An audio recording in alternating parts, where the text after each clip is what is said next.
സങ്കീർത്തനം 56 വാക്യം 8 വായിക്കാം. അവിടുന്ന് എൻ്റെ അലച്ചിലുകൾ എണ്ണിയിട്ടുണ്ട്, എൻ്റെ കണ്ണീർ കണങ്ങൾ അങ്ങ് കുപ്പിയിൽ ശേഖരിച്ചിട്ടുണ്ട്, അവ അങ്ങയുടെ ഗ്രന്ഥത്തിൽ ഉണ്ടല്ലോ. എല്ലാം ദൈവത്തിന്റെ കണക്ക് പുസ്തകത്തിലുണ്ട്. എല്ലാ കാര്യത്തെക്കുറിച്ചും ദൈവത്തിന് വ്യക്തതയുണ്ട്.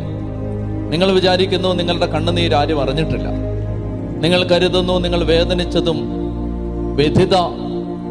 ബാധിതമായ ഒരു ഹൃദയത്തോടെ നിങ്ങൾ നടന്നതും, ദുഃഖം നിങ്ങളെ വരിഞ്ഞു മുറുക്കി ഉറങ്ങാൻ പറ്റാതെ നിങ്ങൾ തിരിഞ്ഞും മറിഞ്ഞും കിടന്ന് നേരം വെളുപ്പിച്ചതും, നിങ്ങൾ അത്താഴം ഉപേക്ഷിച്ചതും, നിങ്ങൾ ആരോടും പറയാനാവാതെ ഹൃദയവേദന കൊണ്ട് പൊളഞ്ഞതുമൊന്നും ലോകത്താരും അറിഞ്ഞിട്ടില്ല എന്നാണ് നിങ്ങൾ വേവലാതിപ്പെട്ടിട്ടുള്ളത്.